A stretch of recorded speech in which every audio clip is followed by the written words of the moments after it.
కొబ్బరి పాలతో ఈ రెసిపీ ఎప్పుడైనా ట్రై చేశారా? ఇంట్లో కొబ్బరి మిగిలినప్పుడు పచ్చళ్ళు ఇవన్నీ చాలా కామన్. కానీ ఒకసారి ఇలా ట్రై చేయండి. బిర్యానీలు, పులావ్ గూడా ఎప్పుడు తినేవే. కానీ ఇది మాత్రం చాలా బావుండిద్ది. ముందైతే వీడియోని లైక్ చేసి చూడొచ్చు కదా! వీడియోలోకి వెళ్తే అసలు రెసిపీ చాలా సింపుల్. ఆయిల్ తీసుకొని మసాలా దినుసులన్నీ వేసుకున్న తర్వాత ఆనియన్స్, జింజర్ గార్లిక్ పేస్ట్, జీడిపప్పు అన్నీ వేసుకొని గంట ముందు నానబెట్టిన బియ్యం, నార్మల్ బియ్యం అయినా పర్లేదు, బాస్మతి అయినా పర్లేదు, నీళ్ళు లేకుండా వేసుకొని దానిలో ఉన్న వాటర్ అంతా ఎగిరిపోయేంత వరకు ఫ్రై చేసుకొని పచ్చిమిర్చి కూడా బియ్యంతో పాటు వేసుకుంటాను. ఆ తర్వాత 1కి 2 గ్లాసుల చొప్పున చిక్కటి కొబ్బరి పాలు తీసుకోవాలి. ఒకవేళ సరిపోకపోతే ఒక గ్లాస్ వాటర్ కూడా యాడ్ చేసుకోవచ్చు, ప్రాబ్లం లేదు.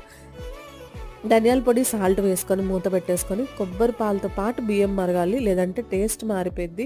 నార్మల్ బిర్యానీ లాగా వాటర్ అనేది ఎక్కువ మరిగితే ఫ్లేవరే మారిపోద్దనమాట. సో, లాస్ట్‌లో కొత్తిమీర, పుదీనా ఒకసారి యాడ్ చేసుకోవాలి. రైస్ అయిపోయాక మళ్ళీ యాడ్ చేసుకోండి. సూపర్ టేస్ట్ ఉంటది. ఎలా